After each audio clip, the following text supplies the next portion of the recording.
ఆంధ్రప్రదేశ్లో డ్వాక్రా మహిళలకైతే మంచి శుభవార్త అయితే తీసుకొచ్చిన మహిళా సంఘాలకైతే బ్యాంకులో రుణాలపై భారీ అప్డేట్ వచ్చింది. మరి రుణాలపై ఎలాంటి అప్డేట్ ఏంది అని చెప్పేసి మనమైతే ఈ వీడియోలో తెలుసుకుందాం. పూర్తిగా చూడండి. ఏపీలో స్వయం సహాయక సంఘాల ఎస్హెచ్జి మహిళలకు ప్రభుత్వం ఏపీ గవర్నమెంట్ మరో శుభవార్త చెప్పింది.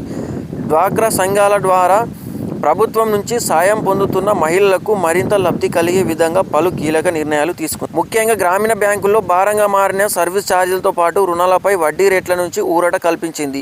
దీంతో డ్వాక్రా మహిళలకు ప్రభుత్వం నిర్ణయంపై హర్షం వ్యక్తం చేస్తుంది. ఆంధ్రప్రదేశ్ గ్రామీణ బ్యాంకులో స్వయం సహాయక సంఘాల రుణాలపై అన్ని సేవా ఛార్జీలని మాఫీ చేస్తూ ప్రభుత్వం నిర్ణయం తీసుకుంది. అలాగే రూపాయలు 5 లక్షలు పైబడిన సహాయక సంఘాల రుణాలపై వడ్డీని 13 నుంచి 12కు తగ్గించారు. సీఎం చంద్రబాబు చొరవ, మంత్రి కొండపల్లి శ్రీనివాస్ కృషితో ఈ నిర్ణయం అమల్లోకి వచ్చిందని ప్రభుత్వ వర్గాలు తెలిపాయి.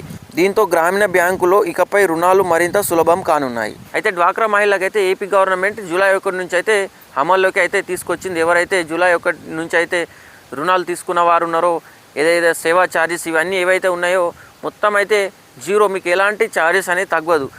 పాస్బుక్ అప్డేట్ కావచ్చు, మీ బ్యాంక్ బుక్ అప్డేట్ కావచ్చు, లేదంటే ఎస్ఎంఎస్ కావచ్చు, పూర్తి బ్యాంక్ ప్రాసెస్ మీ ఈకేవైసీ కానీ ఏదైనా సరే, కొత్తగా అకౌంట్ తీసుకున్న వారికి కానీ ఇంకేదైనా సరే 5 లక్షలు రుణాలు తీసుకున్న వారికి కూడా వడ్డీ పైన 13 నుంచి 12% వడ్డీ కూడా తగ్గిస్తూ ఉన్నది. మీకు బ్యాంక్ వెళ్ళినప్పుడు ఎలాంటి సేవా ఛార్జీలు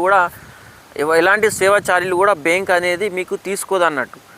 ఎస్ఎంఎస్ కావచ్చు, బ్యాంక్ ఖాతా అప్డేట్ కావచ్చు, లేకపోతే ఏదైనా సరే బ్యాంకులో ఏదైనా మీ ఈకేవైసీ ఏదైనా ప్రాసెస్ జరిగితే ఇంతకుముందు కొన్ని డబ్బులు అనేది మీకు కట్ అవుతుండే. ఇప్పుడు మాత్రం ₹1 కూడా కట్ కాదు. అలాగే 5 లక్షలు రుణమాఫీ పొందిన వారికి 13 నుంచి 12% వడ్డీ కూడా తగ్గుతుంది. సో ఏపీలో అయితే ముఖ్యమైన సమాచారం ఇది. సో ఇలాంటి మరో వీడియో కోసం నా ఛానల్ని అయితే సబ్స్క్రైబ్ చేసి, లైక్ చేసి, కమెంట్ చేయండి.